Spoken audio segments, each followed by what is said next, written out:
एक 7 फीट के लंबे चौड़े पहलवान को आप बिना किसी मेहनत के कैसे हराओगे? सिंपल है, उस पहलवान से मिलता जुलता एक घास का पुतला बनो और उसे हरा दो। बाद में शोर ये मचाओ कि आपने पहलवान को हरा दिया। स्ट्रॉमैन एक लॉजिकल फैलेसी है, एक मानसिक भ्रम है जिसका यूज अक्सर नेता और टीवी एंकर्स बहस जीतने के लिए करते हैं। स्ट्रॉमैन का मतलब है तिनके का आदमी। यदि आप किसी आर्गुमेंट का जवाब नहीं दे सकते तब आप उस आर्गुमेंट का एक कमजोर वर्जन तैयार करो, उसका जवाब दो और शोर ये मचा दो कि आपने उस ओरिजिनल आर्गुमेंट का जवाब दे दिया। मान लीजिए मैं आपसे कहूं कि स्कूल में बच्चों को डिसिप्लिन रखने के लिए मारना पीटना नहीं चाहिए। आप उस आर्गुमेंट का जवाब देने के बजाय ये कहते हो कि अच्छा तू ये चाहता है कि बच्चों को मनमानी करने दिया जाए, तब तो बच्चे ना स्कूल में ढंग से पढ़ेंगे ना किसी की बात सुनेंगे, स्कूल में तोड़फोड़ कर देंगे और शोर मचाएंगे। लेकिन मैंने ये तो नहीं कहा कि बच्चों को मनमानी करने दिया जाए, मैंने तो सिर्फ ये कहा कि उनको डिसिप्लिन रखने के लिए बस मारा पीटा ना जाए। लेकिन आपने उस ओरिजिनल आर्गुमेंट का जवाब देने की बजाय उसका एक तिनके का पुतला बनाया और उस पर हमला कर दिया। दूसरा एग्जाम्पल, मान लीजिए मैं आपसे कहूं कि हमारे देश की सेना के पास लेटेस्ट टेक्नोलॉजी और बेहतरीन हथियार होने चाहिए, तब आप कहते हो कि अच्छा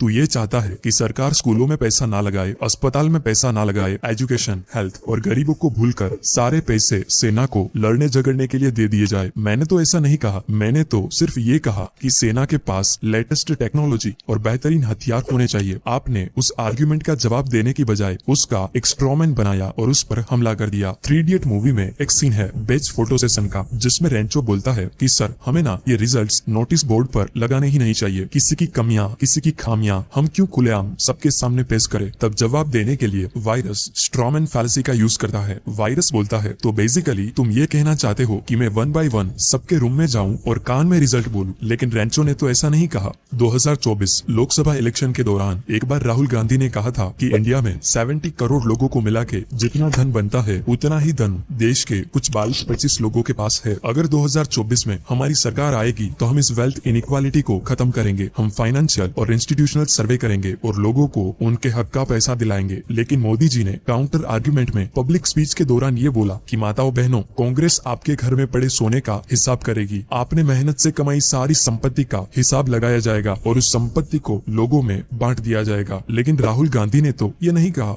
देखो बॉस, वैसे तो किसी से बहस करो ही मत, लेकिन जब आप बहस में पढ़ ही गए हो और कैसे भी करके आपको वो बहस जीतनी हो, तब इस टेक्निक का बेधड़क इस्तेमाल करें। यूएस प्रेसिडेंशियल डिबेट से लेकर गली मोहल्ले तक इस टेक्निक का इस्तेमाल किया जाता है। बड़ी इफेक्टिव टेक्निक है और जब दूसरा कोई ये टेक्निक आप पर इस्तेमाल करे तब कह दो कि बेटा तू जिस स्कूल में पढ़ता है वहाँ का मैं प्रिंसिपल रह चुका हूँ, ये सब नाटक बंद कर दे और पहली फुर्सत में निकल यहाँ से।